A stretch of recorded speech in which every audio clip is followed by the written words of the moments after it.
What's up, everybody? Welcome to the rally. Danny K back in the studio hanging out with us. I'm Brooke Fletcher. That's Joshua Perry. And Shams Charania, our NBA insider, and he's had quite the day. But now you can relax, Shams, a little bit at least. The man of the hour. Yes. A little bit. Definitely a lot of moves. We didn't see the big superstar trade last year. Kevin Durant, Kyrie Irving both traded at the deadline. A couple of years ago, James Harden, Ben Simmons traded.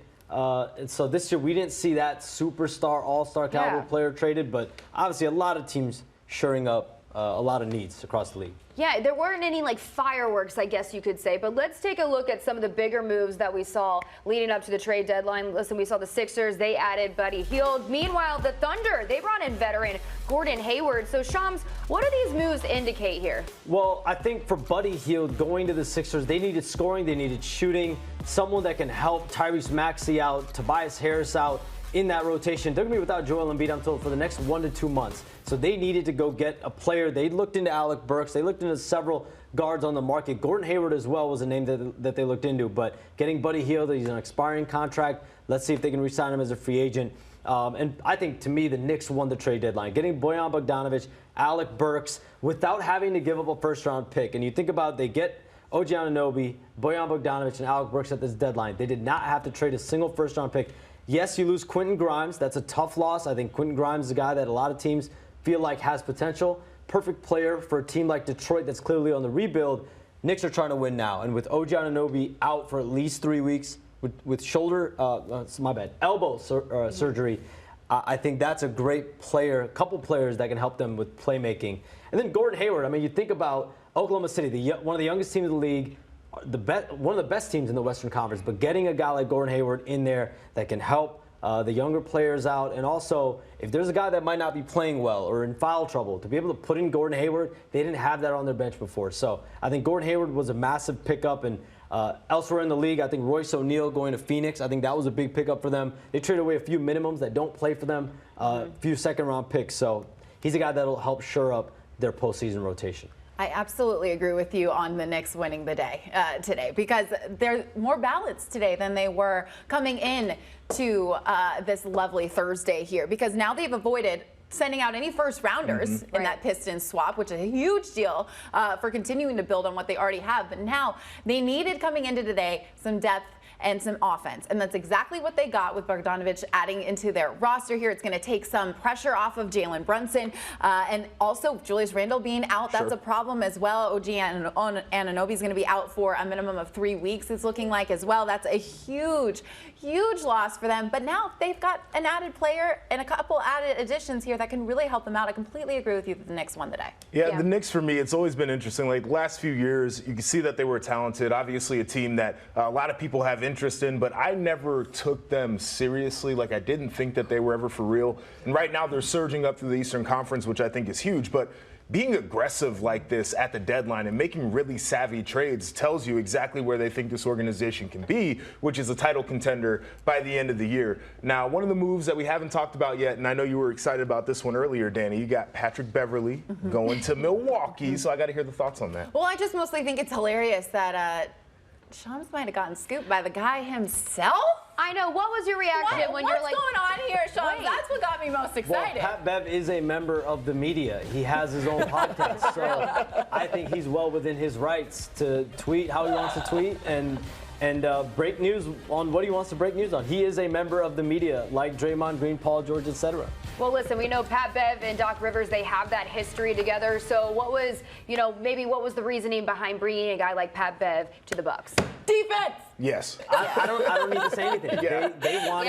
They wanted a defender. They wanted a perimeter point of attack defender, someone that they can throw on other teams' guards. I don't know what superlative to use. It ain't good. Let me tell you. Go ahead, Danny. Thank you. The defense is atrocious. It's bad. Talking from as somebody that has been a Blazers fan for a long time and had Damian Lillard on their roster. Defense, not his thing. It just isn't his thing. Giannis doesn't really want to play defense either. In fact, most of that team doesn't want to play defense, which is why they make that change at head coach to bring in Doc Rivers to hopefully change the defense. We haven't seen that much come to fruition yet. Now you get a guy in there that's his whole calling card, and he's passionate about it and a passionate player. So I think it's a great move. that passion, I think, is what stands out to me, because the moves that they've made with the coaching change and also bringing in a guy like Pat Bev it's a toughness identity type of shift there. Like we all just said, defense is bad. I think part of that is the teams that are tough want to play defense. They go the extra mile on the defensive end. So I like it for them because, again, if we're going to take them seriously as a contender, the thing that we do know is come postseason, like, you put up all the points that you want, but you actually have to play defense. You got to get stops toward the end of the game. Offense sells tickets, defense wins games, and the way that the Bucks are going to have success, ultimately, what's their ultimate goal is what? To lift the trophy at the end of the season, right? Right now, it's not looking like they'll do that because they are suffering so bad on that defensive end of the floor. If they're able to shore that up, they're getting a nice little break coming up here to be able to revamp, rethink some things, and then put in some pieces moving forward to get them towards that. And Patrick Beverley is step one, probably two. 1A next to Doc Rivers. I like that. 1A. 1A and 1B. Well, before we get to the teams that didn't make a move, I just have to go back and talk about the Pistons. And you said that they're in rebuild mode. Yeah, that's been sticking with me for the last 5 minutes, Shams, because I feel like we've been in rebuild mode for all of eternity here, honestly. So where do the Pistons go from here? Give me some positivity. Well, they're going to have a lot of cap space this summer. They're going to have $45 to $50 million in cap space, and I think that will.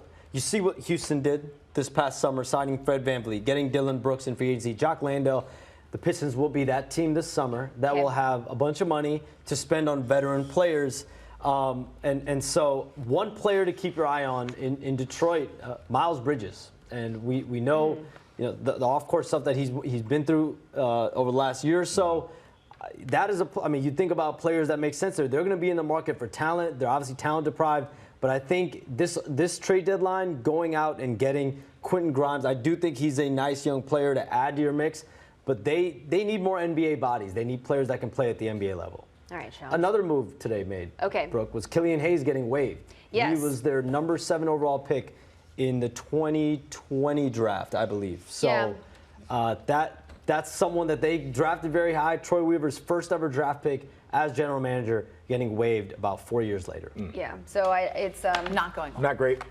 We're just, you know me, I'm a positive person, right? Brooke is getting a little emotional. I am getting, I'm a little worried about it. I understand. Brooke can't be positive. That is like the biggest upset of the year. Yeah, let's just move on before it gets worse. Okay, let's talk about the teams that didn't make a move here. The Atlanta Hawks. DeJounte Murray, he was in all of the rumors and if he was going to move, going to another team here. So why did things fall through? Well, the Hawks gave up 3 first-round draft picks and a pick swap. Last year for DeJounte Murray, and 2 years ago for DeJounte Murray, and they couldn't fathom, I think, trading him for pennies on the dollar. And the offers that they had, I think there were multiple offers with at least 1 first-round pick, maybe a pick swap, but that doesn't compare to what they gave up. And I think, given the fact that they have him under contract for 4 more years after this season, $120 million, they have a lot of flexibility with DeJounte Murray. I think they're going to clearly they're taking this into the summer. They're going to see how this team looks second half of the season and what decisions they want to make across the roster, not just with DeJounte Murray. And so I think they talked to the Lakers, they talked to Brooklyn, they talked to New Orleans. No one remotely came close to this asking price. Well, they just paid such a steep price for him, like you talked about, just to begin with. First-round draft picks in 2023, 2025, and 2027, plus a pick swapped with the Spurs in 2026.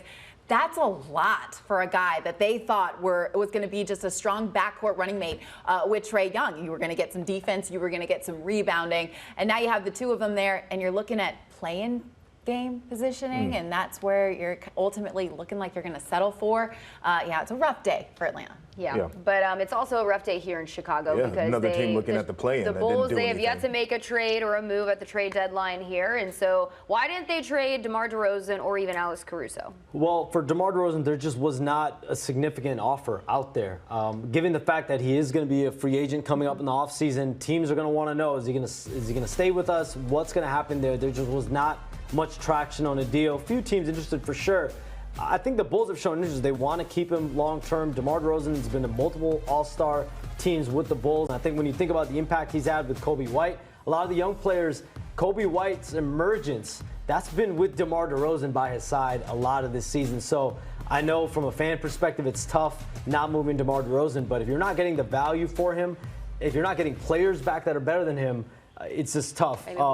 Now, as far as Alex Caruso, they had a very high price for him, and they value him tremendously, and no one was willing to meet that price. This is a Bulls team that wants to compete for the play-in tournament, for the playoffs, and they feel like keeping this team together is their best path forward. What do you think, Danny?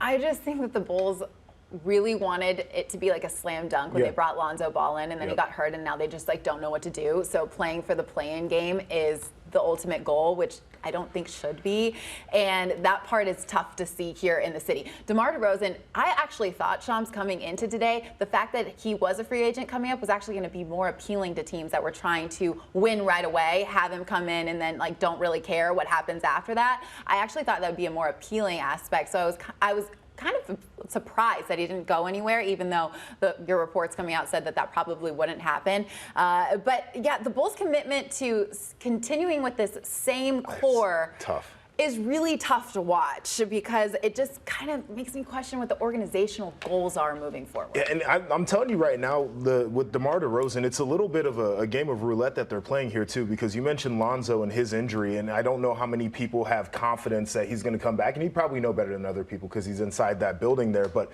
if you feel like things aren't going to change, and you've got a guy who is a premium player that is going to be somebody who's popular in free agency, you could have missed an opportunity to at least get something back in return for him if he does leave. Now, you mentioned that they want to keep everybody together and that he wants to be here, certainly, but it's just a game of chance that I'm not exactly sure I would play if I'm the Bulls right now. There's one I wanted to ask you about real quick that I don't think we necessarily had in the rundown, but we had talked about earlier in the week. I thought the Warriors should have looked at maybe breaking the band up. This is kind of the first time we've seen them not look like themselves in a little while, and I thought Klay Thompson was going to be a guy who potentially be on the move. So what was the market like there, conversations in the background for the Warriors? The Warriors did not have much significant conversations around any of their core guys. Andrew Wiggins, Klay Thompson, obviously Draymond Green just got back from suspension. Nothing really going there. I think it was a quiet day when it comes to core pieces for the Warriors today. All right. Well, Shams, we know that you haven't slept much, so maybe you can, after Someone this, find you this can guy a go get a pillow. good meal. You can get some rest. Good job. This out of you. gives me all the energy I need. Breaking down all these trades. We still didn't talk about P.J. Washington getting traded to the We don't Mavericks. know it. You got more to say? Let's hear it. We can keep going. You know. Stay around. You don't have to leave. We would love that. P.J. Washington getting traded. I think that was a big move, but I appreciate you guys having me. You sure you You're the best. don't want to stay? Never He's know. like, I can always he's like, I actually have a flight to catch. I might take a nap. While we discuss here, we're going to send you guys to break.